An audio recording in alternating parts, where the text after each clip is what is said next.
അഭിഷേകം എന്ന വചന സന്ദേശത്തിലേക്ക് എല്ലാവർക്കും സ്വാഗതം. അകന്നു പോയവരെ അടുപ്പിക്കുന്ന ദൈവത്തെ നമുക്ക് കാണാൻ കഴിയുന്നത്. 3.5 വർഷക്കാലം യേശുവിൻ്റെ കൂടെ നടന്നു. യേശു പ്രവർത്തിച്ച അടയാളങ്ങളെല്ലാം കണ്ടു. യേശുവിൻ്റെ കൂടെ നടന്നും സ്നേഹം അറിഞ്ഞു അനുഭവിച്ചു കടന്നുപോയ യേശുവിൻ്റെ ശിഷ്യന്മാർ യേശു പറഞ്ഞ വചനം കേട്ട് ആ വചനം കഠിനമാണെന്ന് പറഞ്ഞ് അനേകർ വിട്ടുപോയി. യേശു കൂടെയുള്ള ശിഷ്യന്മാരോട് ചോദിച്ചു, നിങ്ങളും പോകാൻ ആഗ്രഹിക്കുന്നുവോ? അവർ യേശുവിനോട് പറഞ്ഞത്, ഞങ്ങൾ ആരുടെ അടുക്കിലേക്ക് പോകും? ഈ ഒരു സന്ദേശം നമ്മൾ ഓർക്കണം. ചിലപ്പോൾ ദൈവത്തിൻ്റെ വചനം കേൾക്കുമ്പോൾ നമ്മുടെ പാരമ്പര്യം, നമ്മളായിരിക്കുന്ന വിശ്വാസത്തിൻ്റെ അല്ലെങ്കിൽ പ്രാർത്ഥിക്കുന്ന അവസ്ഥയിൽ നിന്ന് സത്യവചനം കേൾക്കുമ്പോൾ നമുക്ക് ഇടർച്ച വരും. ഇതെന്തേ ഇങ്ങനെ?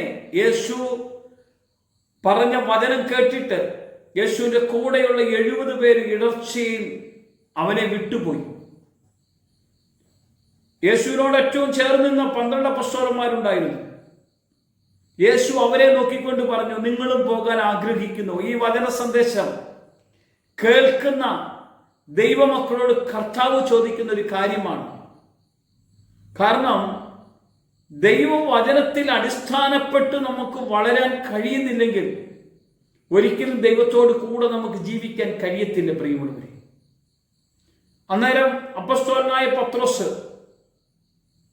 എന്തുകൊണ്ടാണ് പത്രോസ് അങ്ങനെ പറഞ്ഞതെന്നറിയാമോ? പത്രോസ് അറിയാം, ആദ്യത്തെ പത്രോസിന്റെ അനുഭവം കല്യാണ വീട്ടിലേക്ക് ക്ഷണം കിട്ടിയപ്പോൾ കടന്നു ചെന്ന പത്രോസും യേശുവിൻ്റെ അമ്മയൊക്കെ ഉള്ള ആ വിരുന്നുശാലയിൽ അവിടെ വീഞ്ഞ് തീർന്നു പോയ സംഭവത്തെ വീഞ്ഞ് വർദ്ധിപ്പിച്ച് അല്ലെങ്കിൽ പുതിയ വെള്ളം വീഞ്ഞാക്കിയത് കണ്ടവരാണ് ശിഷ്യന്മാർ. തളർന്നു കിടന്ന മനുഷ്യന്റെ അടുക്കൽ യേശു ചെന്ന് അവന്റെ തളർവാദം മാറ്റിയത് കണ്ടതാ ഈ ശിഷ്യന്മാർ. മരിച്ച മനുഷ്യനെ ഉയർത്തെഴുന്നേൽപ്പിച്ചതും മരിച്ച ലാസറിനെ ഉയർപ്പിച്ചതെല്ലാം കണ്ടതാണ് ഈ ശിഷ്യന്മാർ.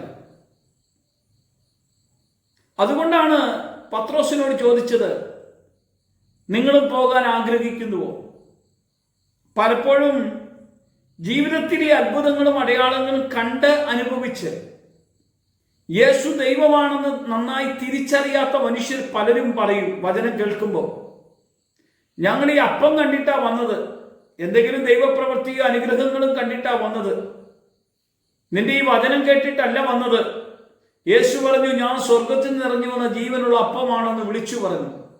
എന്നെ ഭക്ഷിക്കുന്നവർ ഒരിക്കലും മരിക്കുകയില്ല, മരിച്ചാലും ജീവിക്കും. ഈ ഇറങ്ങി വന്ന അപ്പമായി യേശുവിൻ്റെ വചനമാണ് നമ്മൾ ഭക്ഷിക്കേണ്ടത്.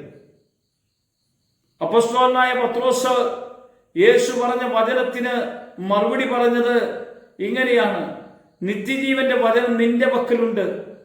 നീ ദൈവത്തിന്റെ പരിശുദ്ധനെന്ന് ഞങ്ങൾ അറിയുകയും വിശ്വസിക്കുകയും ചെയ്യുന്നു. ഞങ്ങൾ ഇനി ആരുടെ അടുക്കലേക്ക് പോകണം? ഇതാരാ പറഞ്ഞത്? പത്രോസ്. പത്രോസിനെ കൊണ്ട് പറയിപ്പിച്ചതാരാ? സ്വർഗസ്ഥനായ പിതാവ്. ദൈവിക വെളിപ്പാടില്ലാതെ ആർക്കും യേശു കർത്താവാണെന്ന് പറയാൻ പറ്റില്ല. പരിശുദ്ധാത്മാവ് നമ്മുടെ അകത്തില്ലാതെ യേശു കർത്താവാണെന്ന് നമുക്ക് ആവർത്തിച്ച് പറയാൻ കഴിയില്ല. ഇതൊരു മതത്തിന്റെ വിശ്വാസമല്ല, ഇതൊരു ആചാര അനുഷ്ഠാനമല്ല, ഇത് ദൈവത്തോടുള്ള നമ്മുടെ കൂട്ടായ്മ ജീവിതമാണ് പ്രിയമുള്ളവരെ. ഇതിലേക്കാണ് ദൈവം നമ്മളെ ക്ഷണിക്കുന്നത്. കാരണം ദൈവത്തിന് നമ്മളെക്കുറിച്ച് ഭയങ്കര പദ്ധതിയുണ്ട്. യേശുക്രിസ്തുവിന്റെ ക്രൂശിത മരണത്തോടെ ശിഷ്യന്മാർ ഭയവികലരായിരിക്കുന്ന സമയത്ത് യേശു കർത്താവ് അവരെ അടുത്തു വിളിച്ച് ചേർത്ത് നിർത്തുന്നത് നമുക്ക് കാണാൻ കഴിയും. ഇങ്ങനെ യേശുവിനോട് കൂടെ ഇരിക്കുന്ന ഒരു ദൈവിക അനുഗ്രഹം നമുക്കും വേണ്ടേ? നമ്മുടെ ജീവിതത്തിലും ഈ സന്തോഷം വേണ്ടേ?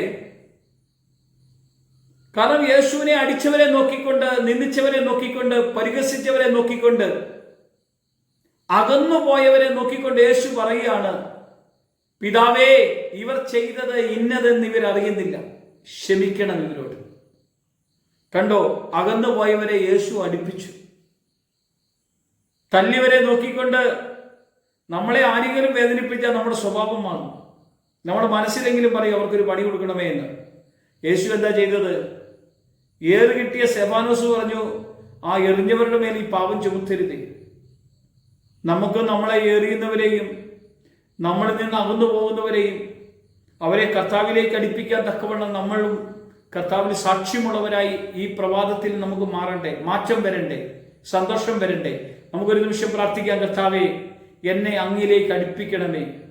ഞാൻ അങ്ങിൽ നിന്ന് അകന്നു പോകാതെ നിത്യജീവന്റെ വചനം അങ്ങയുടെ പക്കലുണ്ടെന്നുള്ള തിരിച്ചറിവ്, ഞാൻ അങ്ങയെ വിട്ട് ഒരിക്കലും പോകാത്ത വണ്ണം അങ്ങയെ കണ്ടനുഭവിക്കാനും അങ്ങയോട് ചേർന്ന് പ്രാർത്ഥിക്കാനും എനിക്ക് കൃപ തരണം. അങ്ങയുടെ അത്ഭുത പ്രവൃത്തി എൻ്റെ ജീവിതത്തിൽ വെളിപ്പെടണം. യേശുവിൻ്റെ നാമത്തിൽ തന്നെ ആമേൻ.